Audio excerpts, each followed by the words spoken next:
sa Papa Dudut Stories, ikaw ay hindi nag-iisa. Ang pagpapatawad ay hindi madali, lalo na sa taong nagbigay sa iyo ng hindi magandang karanasan.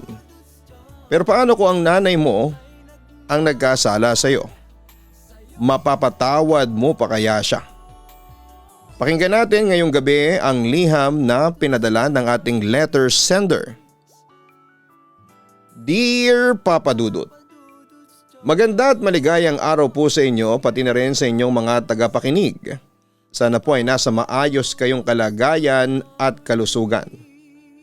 Ako po si Nina, 28 taong gulang. Hindi ko na po masyadong idedetalye ang identity ko for privacy na lang din po. Nagdesisyon po akong magsulat ng liham sa inyo dahil napapadalas na rin po ang pakikinig ko sa inyong programa. Nakasubscribe na nga po ako sa lahat ng inyong YouTube channel tulad ng Papa Dudut Vlogs at Kaistorya dahil nawiwili na rin po akong makinig sa mga kwentong sinasalaysay ninyo. Eto nga't nagbabaka sakali na rin po akong magpadala ng sulat dahil gusto ko ring marinig ang sarili kong kwento na binabasa ninyo. Ang kwento ko pong ito ay tungkol sa akin at sa aking nanay, Papa Dudut. Bata pa lamang po ay hindi na kami in good terms ng nanay ko. Nag-iisa lamang po akong anak ni mama at hindi na niya tinangkapan na mag-asawa matapos niya akong ipagbuntis at ipanganak. Sa katotohanan din po ay hindi ko kilala ang tatay ko dahil pagkatapos niyang mabuntis si nanay ay iniwan kami nito. Ayon sa mga narinig kong kwento sa mga kapitbahay namin ay may tunay na pamilya ang tatay ko at nabuntis nito si nanay. Dati pong kasambahay si nanay sa isang mayamang pamilya at family driver naman po ang tatay ko ng nasabing mayamang pamilya na yon. Cliche story at parang teleserye ang paraan ng pagkakakilala nila, Papa Dudut. Nagustuhan ng tatay ko ang nanay ko, nagkamabutihan, nabuo ako ngunit hindi pinanagutan. Nang dahil doon ay tinaboy si nanay sa bahay nila dahil hindi raw matanggap ng mga magulang niya na disgrasyada ang anak nila. Yun ang mga bagay na narinig ko sa mga kapitbahay naming when I was growing up, Papa Dudut. Yun din siguro ang dahilan. Kaya ganoon na lamang ang galit sa akin ni nanay. Lumaki akong hindi ko nararamdaman na minamahal niya ako. Walang pagpapahalaga o kahit na anong affection na pwede kong maramdaman bilang anak niya. Good thing ay nandyan si Tita Anita na kapatid ni nanay. Sa kanya ko mas nararamdaman ang totoong pagmamahal ng isang ina.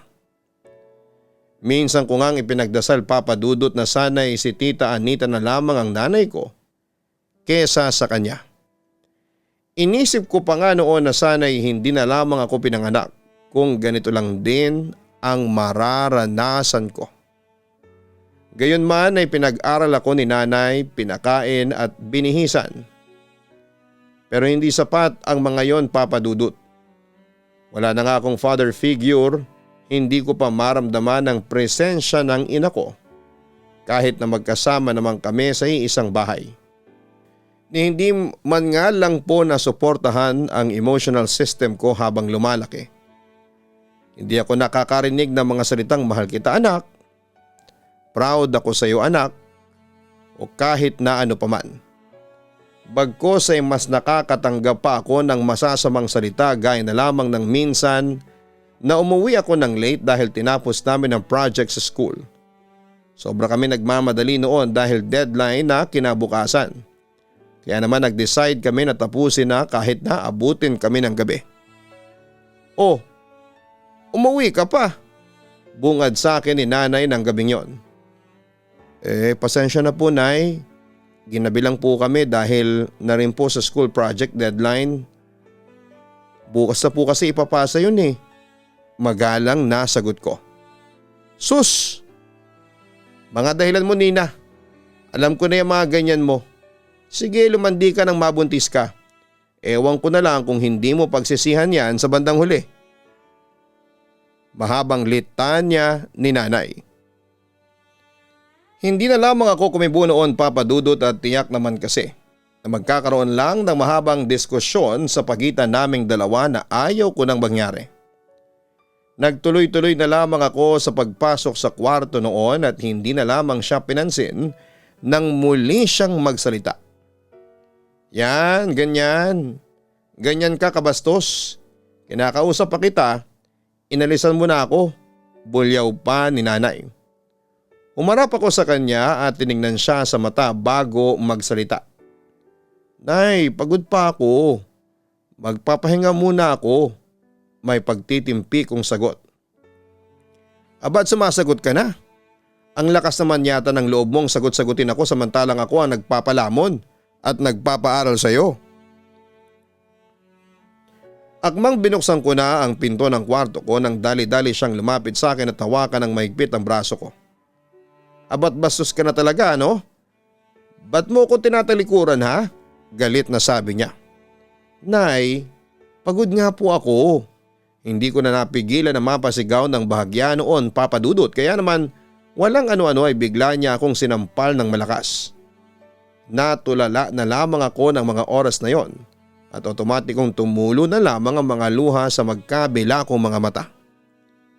Yan ang bagay sa gaya mong bastos. Pagkatapos niyang sabihin yon ay iniwan ako at pumunta na sa kwarto niya. Ako naman ay pumasok ng kwarto ng umiiyak.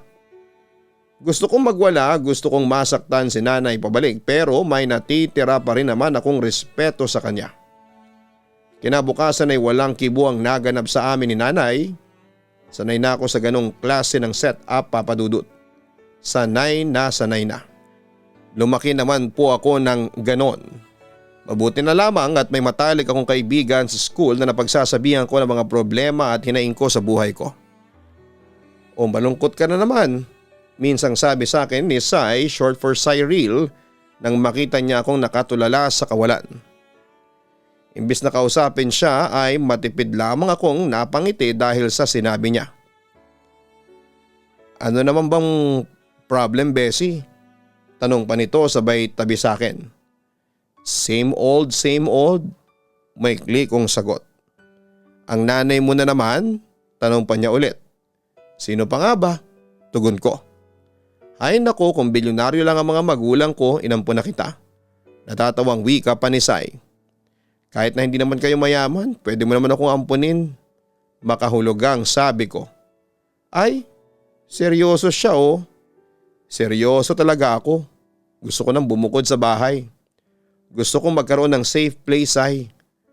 Para sa marami ang bahay na kasama ang pamilya nila ang nagsisilbing safe space nila. Sana ganun din sa akin. Kaso hindi eh. Nang sabihin ko yon ay napansin kong napabuntong hininga si Sai. Na para bang problema niya na ang problema ko, Papa Dudut. Sorry Bessie wala akong magagawa eh. Palamunin lang din na ako sa bahay namin. Isa pa wala ako sa posisyon para tulungan ka dahil kaibigan mo lang ako at nanay mo naman yung kaaway ko, sabat ko.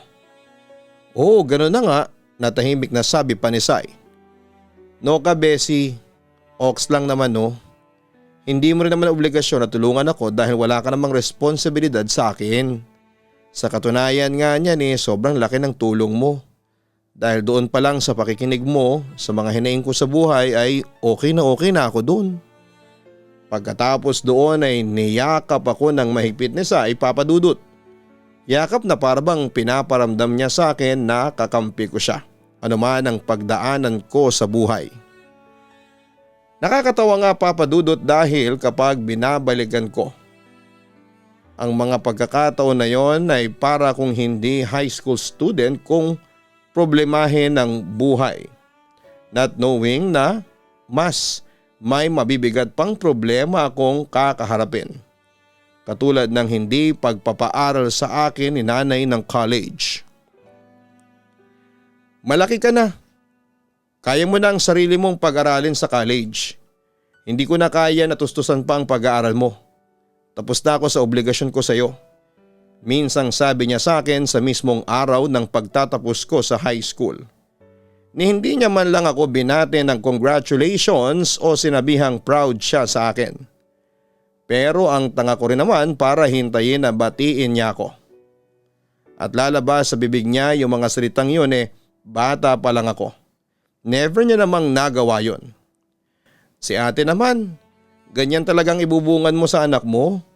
Kakagraduate lang ng bata, may award pa tong pamangkin ko, sobrang nakaka-proud. May diin na sabi pa ni tita kay nanay.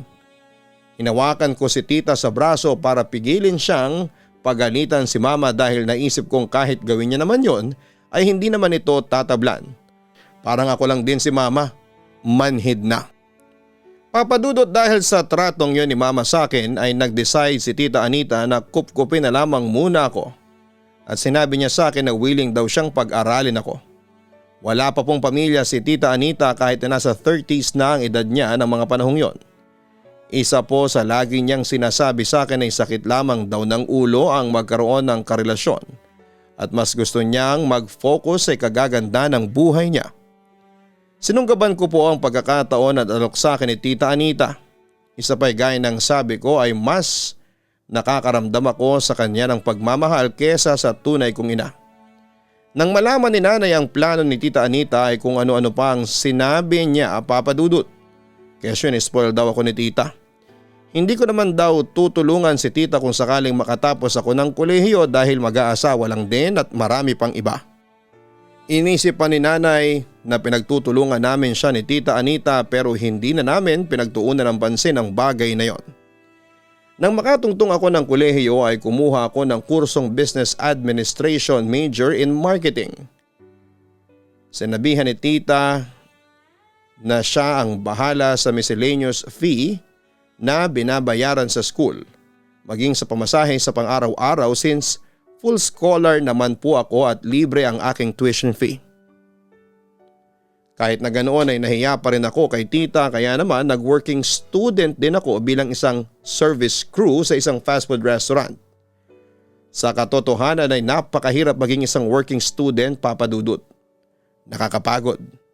Pero kapag iniisip kong si tita Anita nga ay willing magpakapagod, mapag-aral lamang ako, lalo kong nagkakaroon ng motivation para hindi ako sumuko.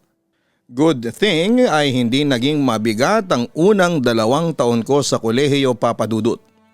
Nakakatawa rin na nagkaroon ako ng mga kaklase na talagang laging nandyan para tulungan ka at naiintindihan ang sitwasyon na meron ka. Gaya na lamang ng best friend ko na si Syra. Kaibahan namin ni Syra papadudot ay pinanganak siya na well-off, gayon man ay nananatili siyang mapagpakumbaba.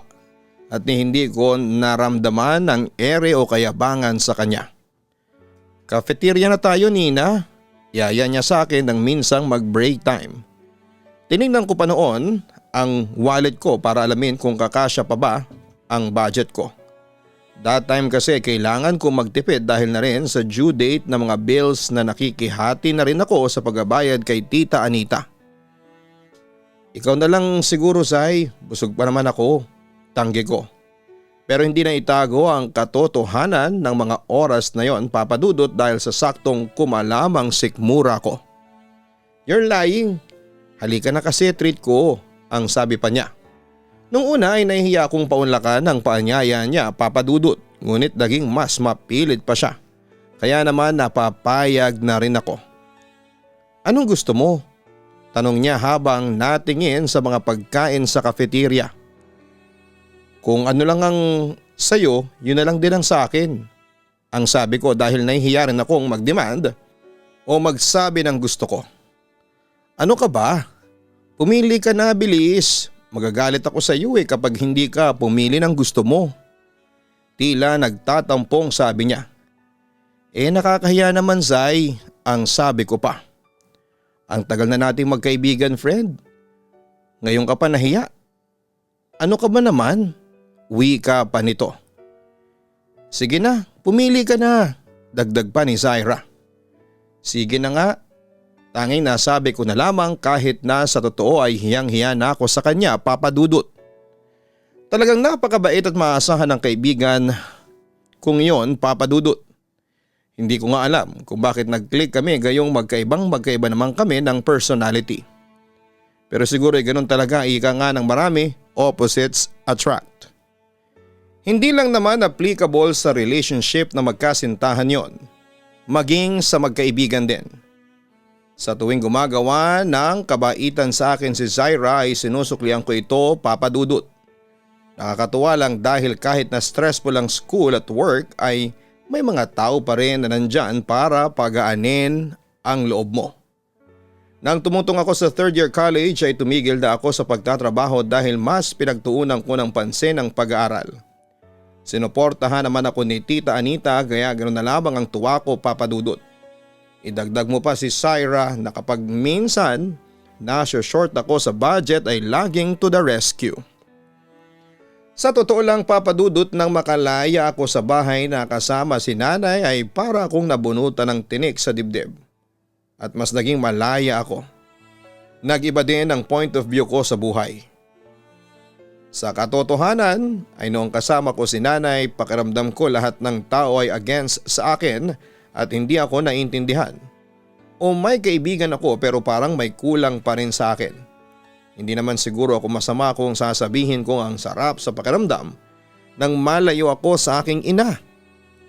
Hanggang sa dumating ang isang araw na may isang balita na parehas gumimbal sa amin ni Tita Anita, Papa Dudut. Nasa kalagitnaan ako ng klase noon ang tumawag si Tita Anita kaya naman kahit na nagle-lecture ang professor ko sa harap ay naglakas loob akong magtaas ng kamay para mag-excuse. "Yes, Miss Anita?" tanong nito. "Sorry to interrupt your discussion, ma'am. Sasagutin ko lang po yung tawag ng tita ko." Magalang na paalam ko. "Go ahead." Pagbibigay nito ng permiso sa akin. Papa Dudut, nang tumawag si Tita Anita ay sinabi niyang nasa ospital daw siya. Kaya naman sobra ako nagulat at tinanong siya kung ano ang nangyari. "Wala, ayos lang ako. Walang nangyaring masama sa akin," ang sabi pa nito. "Ano pong ginagawa ninyo sa ospital?" Kinakabahang tanong ko. "Ang nanay mo. Binisita ko siya sa bahay at nakita kong wala siyang malay at nakahandusay sa may sahig. Humingi pa nga ako ng tulong sa mga kapitbahay para madala siya kaagad dito sa ospital," ang kwento pa ni tita.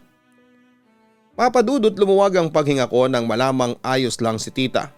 Naisip ko pa nga ng mga sandaling yung sobrang sama ko ba na mas naging panatag ang loob ko nang malamang okay lang si tita at walang masamang nangyari sa kanya at si nanay ang sinugod sa ospital.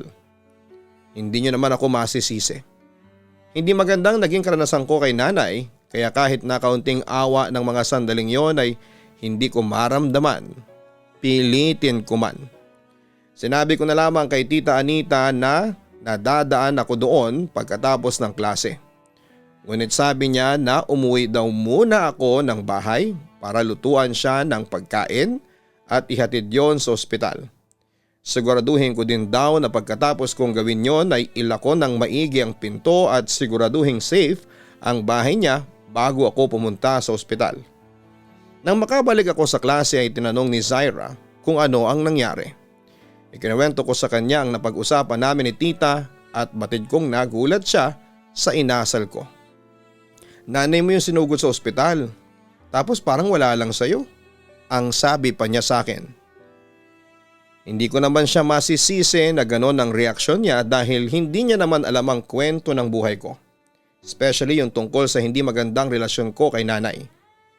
Hindi naman kasi ako nag-abala pa na ikwento sa kanya ang conflict relationship namin ng nanay ko. Dahil nangako ako sa sarili ko na kapag nakaalis ako sa poder ni mama at nakatungtong ako sa kolehiyo ay kakalimutan ko na siya at anumang tungkol sa kanya. Naisip ko pa nga na dumagdag pa siya sa responsibilidad ko dahil kinailangan kong magbantay sa ospital dahil walang kapalitan si Tita Anita.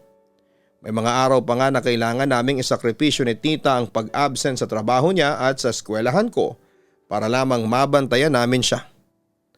Papa Dudut, alam namin ayon sa diagnose ng mga doktor na may stage 4 breast cancer si mama. Nagulat ako nang malaman ko yon pero hindi ako nalungkot ng sobra. Naawa siguro, oo, pero hindi rin sobra. Ang sama ko pa nga nang isipin na sinisingil na si mama ng mga kasalanang ginawa niya sa akin. Oo, Papa Dudut.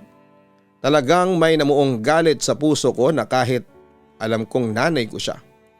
At hindi na maganda ang kalagayan niya dahil sa sakit niya ay parang wala lang akong pakialam. Dumating pa nga sa punto na nakiusap ako kay Tita Anita na kung pwede ba ay hindi na ako magbantay kay nanay sa ospital. At ang ginawa kong dahilan ay maraming kailangang i-comply na requirements sa eskwelahan at need ng attendance ko dahil graduating student na ako. At inahabol ko rin ng Latin honor. Ngunit sa katotohanan ay sinabi ko lamang yon dahil hindi ko gustong magbantay kay nanay sa ospital, Papa Dudut. Ngunit sobrang bait ng Diyos. Sa isang pangyayari parang umikot ng 360 degrees ang point of view ko sa buhay ko at na-realize ko na sobra na ang galit na itinanim ko sa puso ko na ni katiting ay wala nang natitirang pagmamahal para kay nanay. Isang pangyayari ang bumago ng lahat ng yon, Papa Dudut.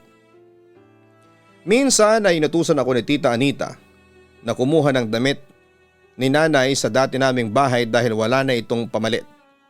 Nainis pa nga ako dahil ayaw ko nang bumalik sa bahay na yon dahil puro masasalimuot na alaala lamang ang meron ako doon. Pero syempre bilang paggalang na rin kay Tita Anita ay sinunod ko siya at ginawa ko ang inutos niya. Bumalik ako sa dati naming bahay para kumuha ng mga gamit ni Mama. Ngunit bago ako pumasok doon at isuksok ang susi sa seradura ng pintuan ay huminga muna ako ng malalim. Pinigilan ko kasing maiyak dahil naaalala ko lahat ng pinagdaanan ko simula pagkabata. Nang makapasok ako ng tuluyan sa bahay ay dumiretso ako sa kwarto ni nanay at binuksan ang aparador. Para kuhanin lahat ng damit na kakailanganin niya. Nilagay ko na lamang lahat sa malaking bag ang mga damit na sa tingin ko ay magagamit niya hanggang sa may isang notebook na nalaglag sa panang ko. Kulay brown ang cover na yon. Pinulot ko yon at binuklat, Papa Dudut. Sa unang pahina ay nakalagay ang pangalan niya at nalaman ko na diary niya pala yon. Doon ay nabasa ko lahat ng hinanakit ni Mama mula nang iwan siya ni Papa. Mas sumama pa nga ang loob ko nang mabasa ko ang diary ni nanay dahil nasabi niya doon na sinubukan niya akong ipalaglag pero pinigilan siya ni Tita Anita na siyang tumulong sa kanya simulat sa pool nang palayasin siya ng kanyang mga magulang. Nagpatuloy ako sa pagbabasa, Papa Dudut, hanggang sa makarating ako sa pahina na talagang nagpahina sa akin at nagpaluha ng husto. Ito po ang nilalaman ng sulat, Papa Dudut. Para sa aking anak na si Nina. Anak, sinubukan kong mahalin ka at ginawa ko ang lahat pero mas nanaig ang galit sa puso ko dahil kapag nakikita kita ay naaalala ko ang ginawang pag-iwan sa akin ng ama mo.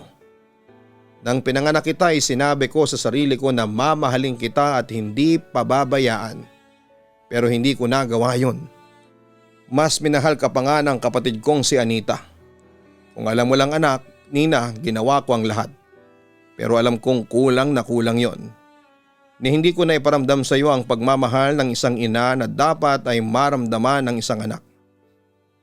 Alam kong hindi mo naman mababasa ito pero gusto ko pa rin sabihin sa iyo anak na sa bawat masasakit na salitang sinasabi o ginagawa ko sa iyo ay nasasaktan din ako. Umiiyak din ako sa gabi at pinagsisisihan ang lahat ng maling desisyon ko sa buhay. Totoong ginusto kitang ipalaglag. Kung nalaman mo yon, sa mga sabi-sabi naisip kong gawin yon hindi dahil sa hindi kita mahal, kundi dahil sa mahal na mahal kita. Alam kong hindi ako magiging mabuting ina sa umpisa pa lamang. Kaya noon pa man ay naisip ko nang huwag ka nang isilang sa mundong ito. Sa mundong naging malupit sa akin. Pero hindi niloob ng Diyos na hindi ka isilang anak. Siguro'y alam niya na may magandang kinabukasan na naghihintay sa iyo. Hindi ko alam pero isa lang ang gusto kong malaman mo Nina anak. Mahal na mahal kita. Ang totoo ay bilib ako sa iyo dahil sa kabila ng pagmamalupit ko ay sinikap mong makatapos ng pag-aaral sa high school at patunayan sa akin na mali ang mga sinabi ko. Anak, hindi man ako naging mabuting ina sa iyo pero sana'y malaman mong may natitirang pagmamahal dito sa puso na nakalaan para sa iyo. uulitin ko. Pasensya na anak ha. Nagkaroon ka ng gagong nanay at pabayang ama. Noong dalaga pa lang ako ay sinabi ko sa sarili ko na kapag nagkaanak ako ay ibubuhos ko lahat ng pagmamahal na kaya kong ibigay pero hindi ko nagawa yun sa'yo. Patawad anak. Pagpapatawad ang gusto kong makamit mula sa'yo. Pero kung hindi mo kayang ibigay yon ay maiintindihan ko. Hindi ako naging magandang ehemplo at hindi ako naging maayos na ina sa'yo. Ang totoo din ay gusto kitang yakapin ng mahigpit at bumawi sa lahat ng nagawa kong masama kaso ay alam kong huli na. Mahal na mahal kita anak. Mahal ka ni nanay. Matapos kong basahin yon Papa Dudut ay lumandas ang masaganang luha sa magkabila kong mga mata. Sobra akong nanghina at para bang lahat ng galit sa puso ko sa isang iglap ay nawala na. Kaya naman kahit na labis ang pag-iyak ko ay minadali ko na ang pagkuha ng gamit ni mama. Naisip kong pagbalik ko ng ospital ay yayakapin ko siya ng mahigpit at handa kong patawarin siya.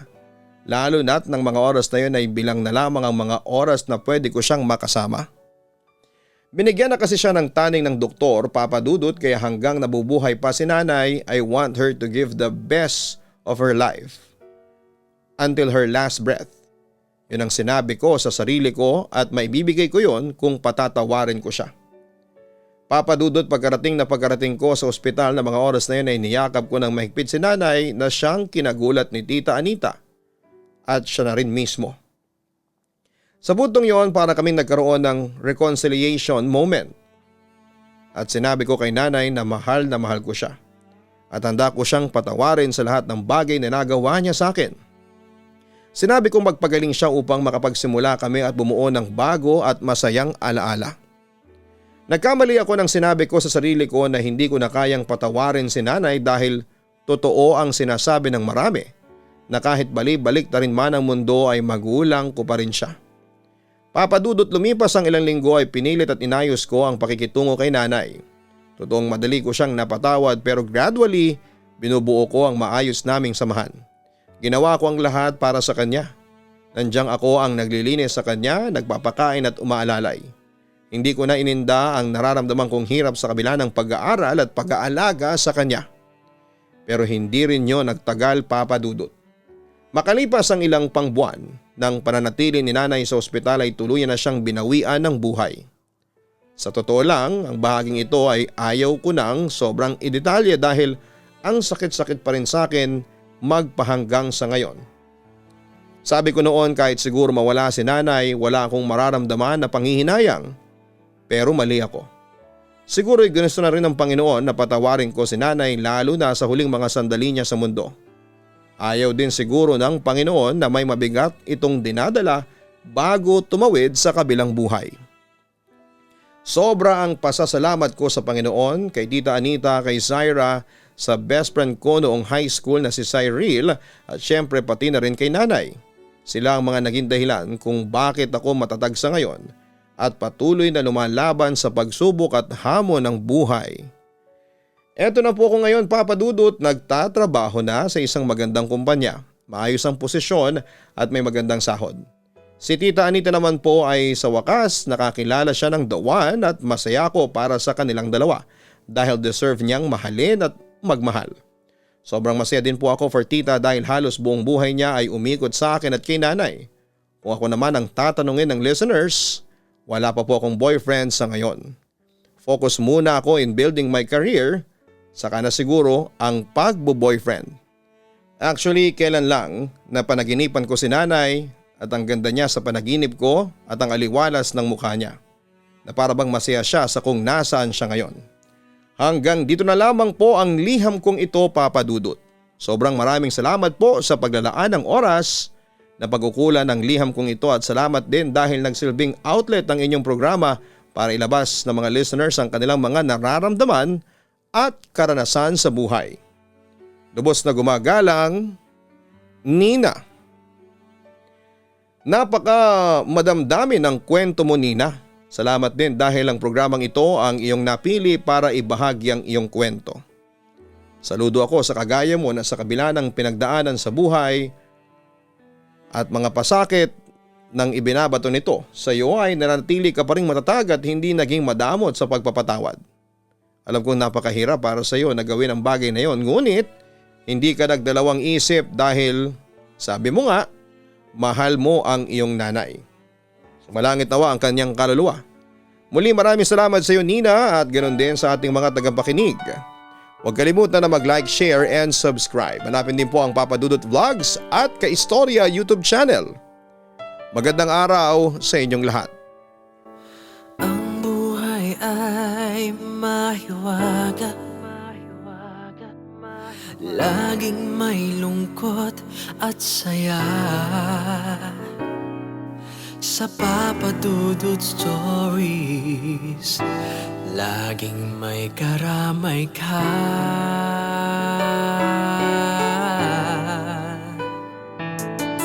Mga problemang kay bigat, dito ay pakikinggan ka. Sa Papa Dudut Stories, kami ay iyong kasama. Dito sa Papa Dudut Stories, ikaw ay hindi nag-iisa.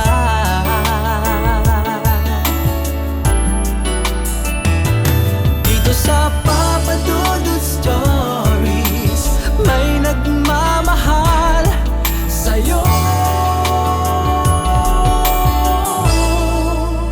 Papa Dudut Stories, Papa Dudut Stories.